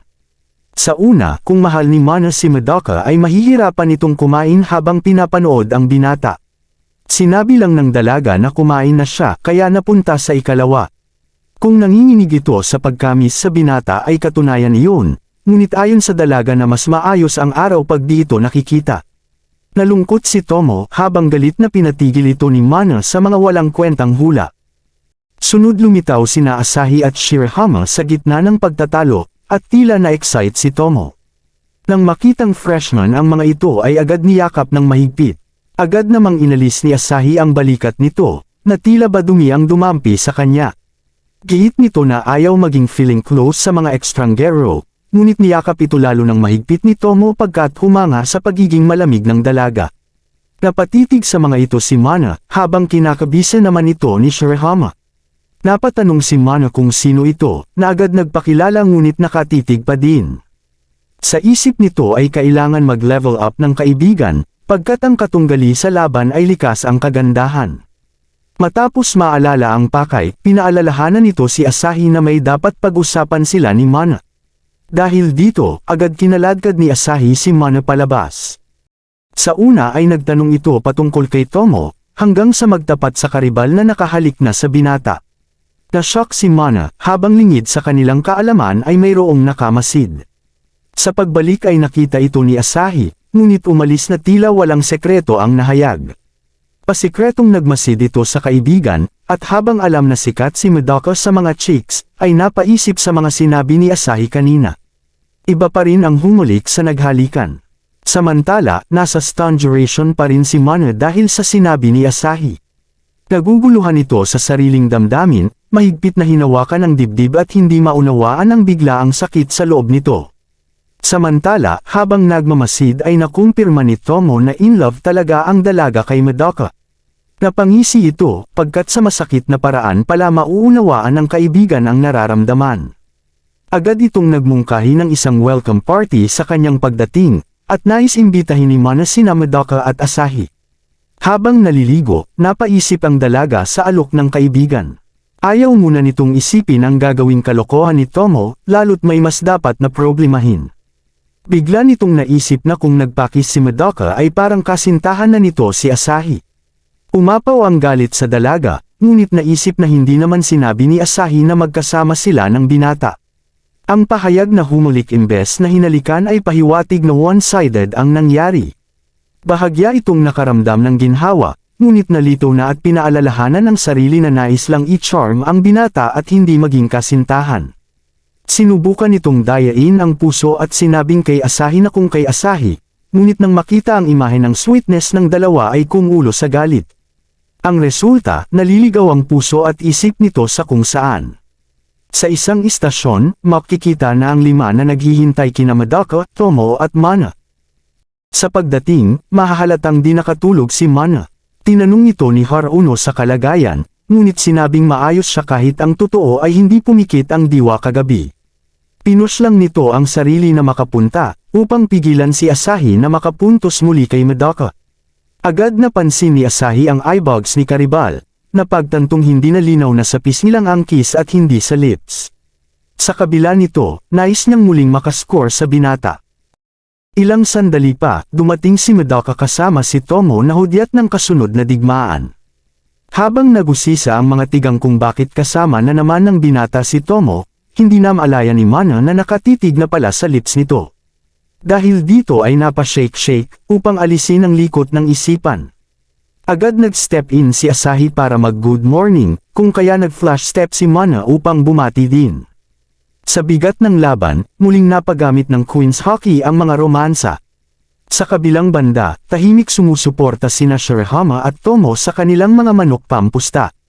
Ayaw ni Tomo matalo ang kaibigan, kaya tinawag nito ang atensyon ng madla upang pumunta sa theme park, isang perpektong lugar para sa romantic development. Habang papasok, nagkaroon ng usapan sa buhay-buhay ang bawat isa, habang si Madoka ay kababakasan ng excitement. Samantala, walang excitement si Mana at nakatuon lang ang titig sa karibal, habang ang kaibigan nito ay nakatitig sa kanya. Kasabay nito ay napansin ang kakaibang galawan ni Tomo, ngunit sa huli ay bumalik pa rin ang titig sa lips ng binata. Sa sobrang conscious ay parang nabuwang na, at nang tanungin ni Haruno kung ayos lang ay sinabing oo naman best friend. Nagmungkahi si Shirahama na mag-roller coaster, at ang mga tigang naman ay nagsuggest na sumakay sila bilang pares. Matapos magkaamuyan, inatake na ni Asahi si Madoka sa paepek na takot ako mag-isa, pwede ba kita makasama? Dahil ayaw pa lamang, giniit ni Mana na takot din ako mag-isa Madoka. Ganun pa man, hindi pa talaga ito handa masolo ang binata kaya nag-struggle malala sa feelings. Nang alokin ni Haruno bilang kapares, kumilos naman agad si Yuzuru at dinakmal ang target na halimuyak. Samantala si Shu ay inalok si Asahi na magpares sila, ngunit agad ring kumilos si Shirahama. Sa huli, si Asahi ang naging kapares ni Madoka at si Tomo ang kay Mana. Napinto ang pagkatalo, hindi pumayag si Tomo na matalo ang manok. Nagkunwari itong nahihilo at linapitan ang binata, sabay nag-request na sumakay ito ng 2 beses at i-partner din si Mana. Pumayag ang binata kaya nainis si Asahi. Habang papaalis ang mga ito, kinondisyon na ni Tomo ang manok na inosente sa feelings. Sumakay sina Asahi at Madoka sa unahan, at habang chill lang si Asahi ay halatang kabado ang binata sa matataas.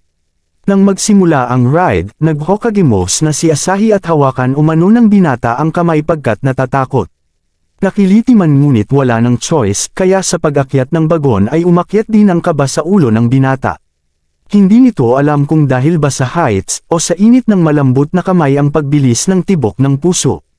Bago bumagsak, dito na umamin si Asahi na hindi naman takot kundi gusto lang makahawak. Kasabay ng pagbulusok ng bagon, tinaas nito ang kanilang mga kamay, na para bang nasungkit na ang puso ni Madoka.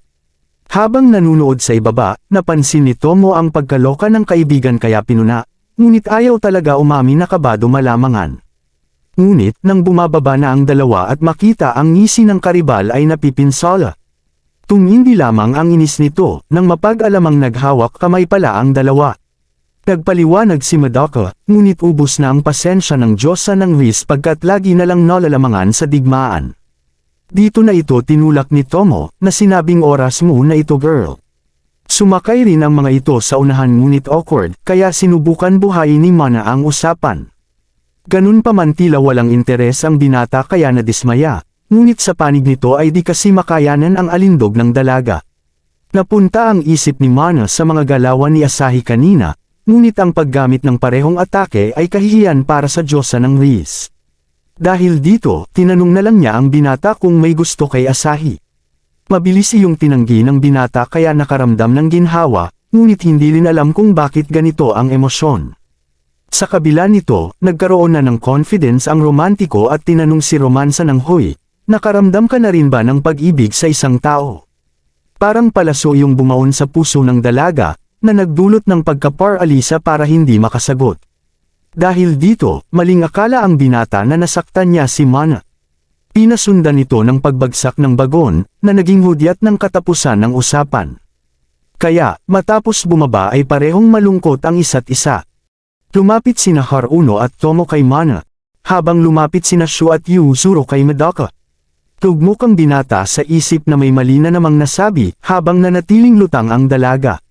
Ang kakaibang kilos nito ay napukaw si Asahi, at determinadong alamin kung ano ang nangyari o may nangyari sa dalawa. Sunod lumitaw ang isang mascot na pumukaw sa atensyon ng cute lover, at nagpakuha ito ng litrato. Nagboluntaryo si Haruno at dinamay si Asahi sa unang shot, at sa sunod ay kasama na ang mga tigang na supporting cast. Nang mapansing nag-iisa sina Madoka at Mana, sinamantala ni Tomo ang pagkakataon at nagmungkahi na kumuha ang dalawa ng merienda. Wala itong panahon sa reklamo kaya pinagtulakan ang mga target, sabay ng go girl push mo na yan. Habang naglalakad ay nasa tanong pa rin ng binata ang diwa ng dalaga, at hindi nito alam kung paano sasagot sa tanong na may kinalaman sa pag-ibig. Pagkarating sa bilihan nag-alok ang tindero ng promo para sa mga magjowa, kung saan agad naglunsad ng galawang kasintahan ang dalaga. Kung kaya, nang humingi na ng halik ang tindero bilang patunay ay naging estatwa ang mga ito. Tumingin si Mana ngunit lumiko sa labi ng binata, habang namutla naman ito at tila mahihimatay. Ganun pa man, dahil ayaw patalo sa karibal ay nagsenyas na si Mana ng pikit na sa binata. Nanginginig man ay inabot ang malamig na kamay, nagkatitigan na at napalaban ang monghe romantiko sa sarili. Habang papalapit ang mga labi ay bumibilis ang tibok ng puso ng dalaga, hanggang sa makaipon ng lakas at lumapit pa ng bahagya. Hindi sigurado kung kaya ito ay nagtapat na sa distansyang blanco, kung kaya sa huling sandali ay napatakbo sa tindero. Inamin nitong hindi talaga sila magkasintahan, habang ang binata ay parang engot na naiwan. Matapos kunin ang merienda ay binigay na ito ng dalawa sa bawat isa. Dito na napagtanto ni Shirahama na naisahan sila ng kanyang manok, ngunit sinigurado sa pambato na marami pang sandali para ipanalo ang laro. Well, tama naman ito, pagkat sa mga sumunod na sandali ay nilak-in ni Asahi ang braso ng binata sa kanyang mga buko.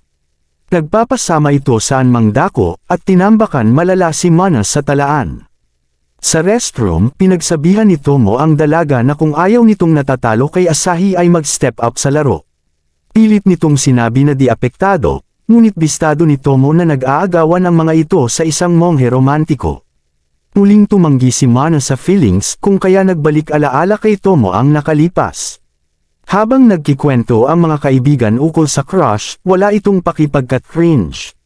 Ngunit kapag tinatanong kung may nagugustuhan, magalang itong sumasagot ng wala pa. Habang pauwi, pinuna ni Tomo ang mga aktingan nito sa madla, ngunit ayon sa dalaga kailangan yun para hindi mag-dislike ang kahit sino. Balik sa kasalukuyan, pinuna ni Tomo ang pagiging sakim ni Mana pagkat kahit marami ng fans ay nais ng higit pa. Nagtaka ang dalaga kung bakit nasa sermon mode ito, kung kaya pinaliwanag ni Tomo na palagi kasi itong kumikilos ayon sa kagustuhan ng iba. Tinatago nito ang tunay na sarili na parang hindi mamahalin ng iba sa kung ano siya. Pagtatapat ni Tomo na nakakatuwa ito kapag nasa harap ni Madoka, pagkat tila nawawala ang maskara nito. Naantig nito ang puso ni Mana, habang kinumbinsi ito ni Tomo na bigyang tsansa ang pag-ibig. Anuman ang magiging resulta ay wala itong pagsisisihan o mga what if sa huli. Bago umalis, sinabi nitong kaya mo yan girl defend the love. Sa pagpapatuloy ay damadami na ang mga tao sa park, kung saan nagmungkahi si Shirahama na mag-ice cream muna. Samantala, dahil lutang ay nagsimulang maiwan si Mana. Napaisip ito sa mga sinabi ni Tomo, at napagtantong tunay na nagmamalasakit ang kaibigan. Ang pagiging cute sa paningin ng iba ay naging pagkakakilanlan na, kaya kung aalisin yun bigla ay tila imposible. Ang pagkatuklas ni Tomo sa nahubad na maskara, ay dahilan upang mapaisip kung ano ang ginawa para maipakita ang parting iyon ng sarili.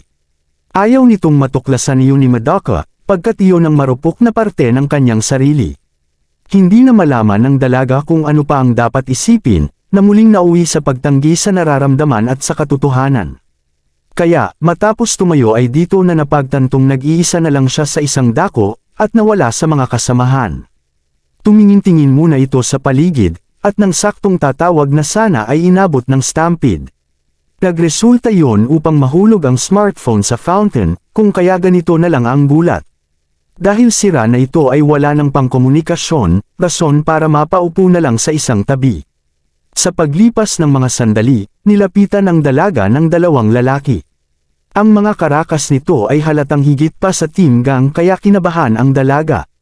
Samantala ilang ulit na itong sinusubukan tawagan ni Tomo, nalubha ang pag-aalala pagkat walang sagot sa text o tawag. Dahil walang sinuman ang makareach dito, nagdesisyon na ang grupo na maghiwa-hiwalay para hanapin ito bago pa dumami ang mga tao. Nagpasya si Shu na manatili at maghintay, habang nag-team up sina Haruno at Yuzuru para maghanap. Nais makipag-team up ni Asahi kay Madoka, subalit ni-reject ng binata. Ayon dito na hindi kasi makakasabay ang dalaga pag tumakbo dahil sa ice cream nito. Pinag-enjoy ang mga ito ni Tomo sa pagdila, kaya pinagalitan ni Asahi ang kaibigan sa pagkuha ng 10 layers. Samantala, lalong naging mapilit ang mga takmol at inimbita si Mana na maglakad kasama sila. Kahit pa tumanggi ang dalaga ay ayaw pa awat ng mga ito, kung saan nagpasimple na ang isa na isang nyako. Nagsimulang mainis ang dalaga sa mga kamalasan, mula kay Asahi hanggang sa mga takmol na nyako. Ngunit, sa gitna ng kawalang pag-asa ay biglang may boses ang narinig mula sa likuran. Walang iba kundi si Madoka, na sa sandaling paglingon ay nakaramdam ng ginhawa si Mana. Sabay ng King's Hockey ay sinabing bitawan mo si Romansa, sinunod ng mga top mole habang napayakap ang female lead. Nang tanungin kung sino ito, sumagot ang dalaga na ito ang aking romantiko. Lumaban man sa unang ngunit napa-atras ang mga bakla sa King's Hockey ng binata. Pagkaalis ng mga ito, dito na napagtanto ni Mana kung gaano ka-sweet ang body language niya sa binata. Umatras itong bigla na bakas ang kamatis na mukha, at nang tanungin ni Madoka kung ayos lang ay lalo pang namula. Sa muli, kinumbinsi nito ang sarili na kabado lang at hindi kinilig. Nang makabawi tinanong nito ang binata kung nasaan ang iba, pinaliwanag na nag-ikot ang mga ito upang hanapin siya. Sunod ibinahagi ng dalaga ang pagkahulog ng smartphone kaya hindi nakasagot, at nag-request na ito ang tumawag sa iba. Ganun pa man, nang ilabas ng binata ang smartphone ay sinapit ang parehong masaklap na kapalaran. Dahil dito, naiwang alone together ang mga romantiko at romansa na walang komunikasyon sa madla. Inaatake ng kaba at kilig si Mana, habang nagmungkahi si Madoka na maglakad na sila para hanapin ang iba. Pumayag ang dalaga, nang sa gitna ng lakad ay biglang nagtama ang kanilang mga kamay. Nakuryente ang mga itong pareho, at hindi na maintindihan ni Mana kung ano ang nararamdaman. Habang naghahanap ay balisa ito, kaya hindi na maalayan ang pagbangga sa likod ni Madoka. Nang tingnan ang binata, nakita nitong sinakop ng Ferris wheel ang interes nito na tila batang musmos. Tinanong nito ang binata kung gusto sumakay, ngunit ayaw naman pahalata na gusto. Dahil dito, hindi siya makapagdesisyon kung fight or flight pagkat di kayang ma-stalk kasama ito. Sa kabila nito, matapos maalala ang mga tulong at sakripisyo ng binata para sa kanya ay nag-alok sa wakas para sumakay. Nag-alangan din si Madoka, ngunit nang sabihin ng dalaga ang posibilidad na makita ang iba mula sa itaas ay pumayag din. Sa pagsakay, nagsimula ng kabahan si Mana, hindi yun dahil takot sa heights kundi dahil alone together kasama si Madoka. Samantala, chill lang ang ating binata sa mga tanawin kaya napapaisip si Romansa kung bakit siya lang ang may kilig. Nang makita ang mukha sa salamin ay biglang natigilan, napaka-tense nito at masyadong malayo sa cute na imahe na laging pinapanatili.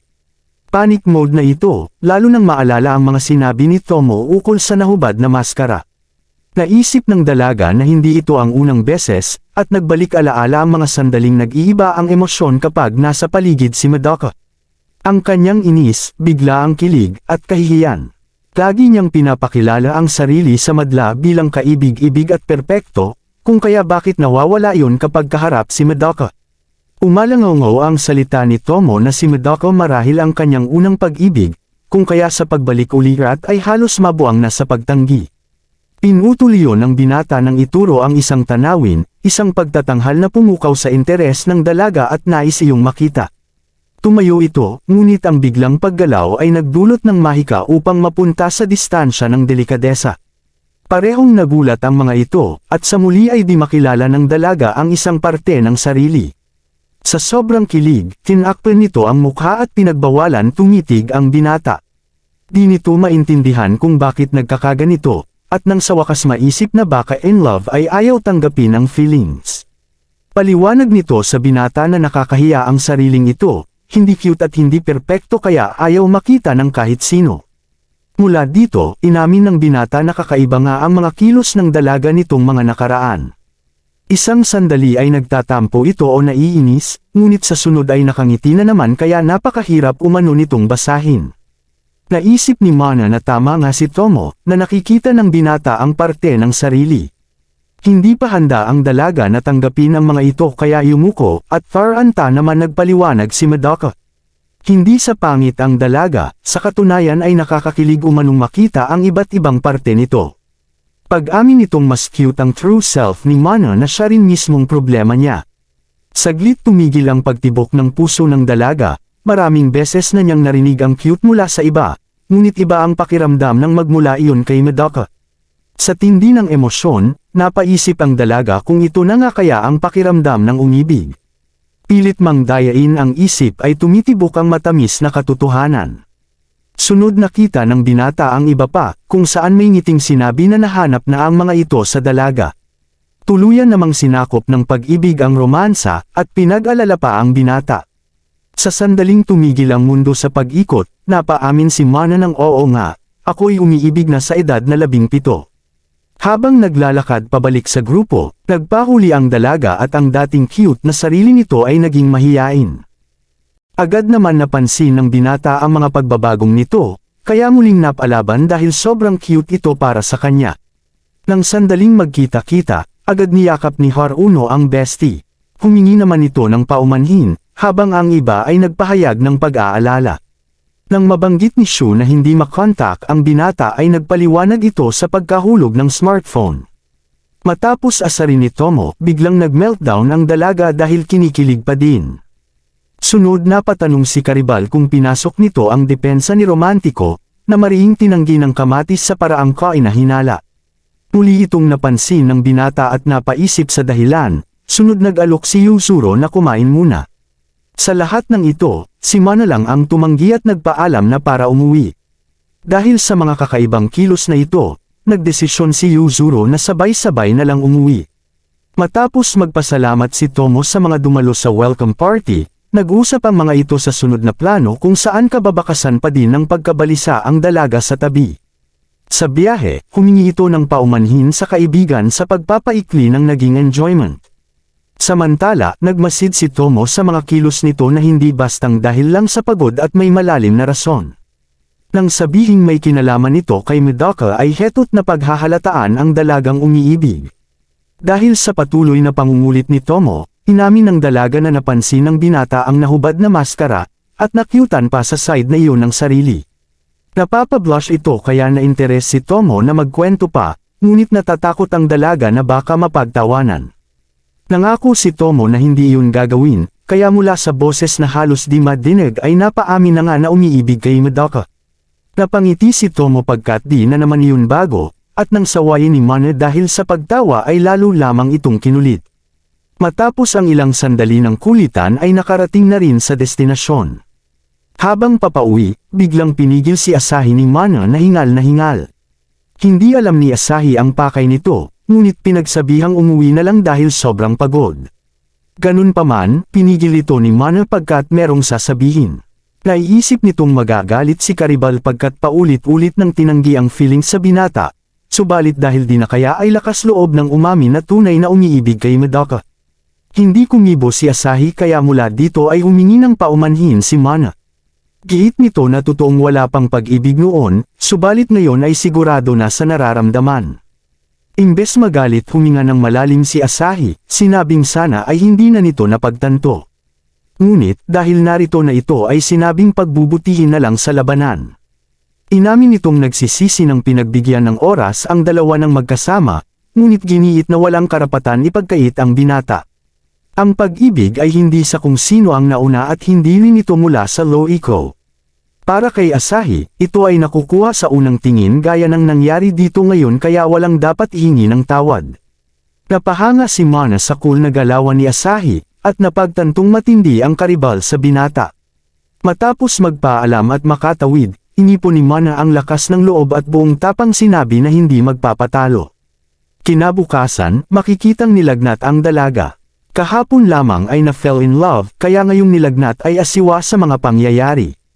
Hindi pa ito nangyari sa kanya noon, at hindi na malaman pa ang dapat na gawin. Noon ay laging siya ang hinahabol ng iba, ngunit ngayong siya ang umiibig ay di alam kung paano ito harapin. Sa paaralan, habang nasa tanghalian ay tumawag kay Tomo ang dalaga. Napansin nitong hindi maayos ang kaibigan kaya kinumusta ang pakiramdam nito. Napareklamo si Mana sa pagkakaroon ng lagnat pagkat walang ibang magagawa kundi humiga. Mula ditong umisi si Tomo at sinabing hindi lagnat ang problema, kundi ang hindi makita si Medaka. Agad naman itong tinanggi ng dalaga, ngunit ayaw pa awat ni Tomo. Kung kaya, matapos makita si Medaka ay kuminang ang mga mata. Saglit nitong pinaghintay ang kaibigan, na nang maisip naman kung ano ang kanyang plano ay sinakop ng matinding kaba. Hindi makakapayag si Mana na makitang losyang kaya nag-ayos muna ng sarili. Samantala, hinailan na ni Tomo si Medaka papunta sa rooftop at saka ipinakita ang dalaga. Habang naloka ito ay ganun din ang binata, na sumabog ang emosyon sa sobrang cute ng nakita. Panic mode pa rin ang isa na nag-ayos ulit habang nag-enjoy si Tomo sa eksena. Binigay nito ang CP sa binata at agad nang nagpaalam. Sa sandaling nagtama ang paningin ay humingi ng paumanhin, sa kanyang pag-istorbo na dumiretso sa end screen. Ganun pa man, pinigilan ito ng binata at sinigurong di naman istorbo. Kinilig si Mana habang kinumusta ito ni Madoka dahil sa mga word-ong kilos kahapon. Nagulat ang dalaga kaya todo paliwanag ang binata na ibig niyang sabihin ay cute na wordo. Dahil dito, gumanti ang dalaga at sinabing maging ito ay wordo din naman. Dahil kapwa nakabuelo na, naging natural na lamang ang usapan. Hindi mapigil ng dalaga ang excitement at makikita ang tunay nitong sarili na mas lumilitaw na. Nakakatuwa ang makausap ang binata at napaisip na lang kung laging ganito kapag magkasintahan na sila.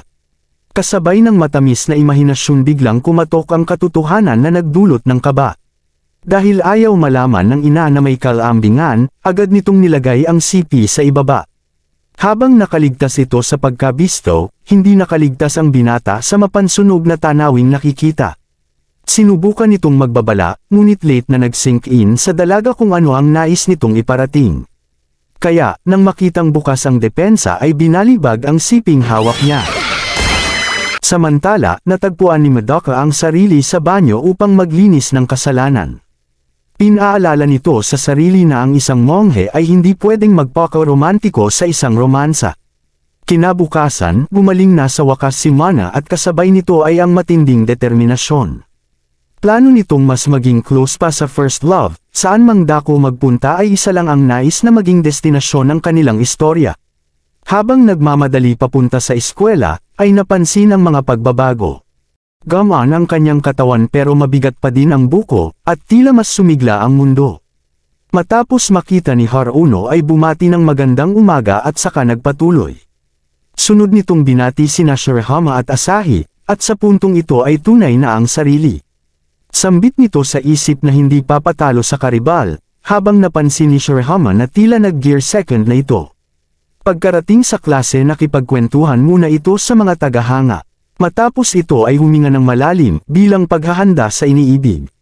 Ganun pa man, inunahan ito ni Madoka sa pagbati na tila mas naging romantiko pa ang aura.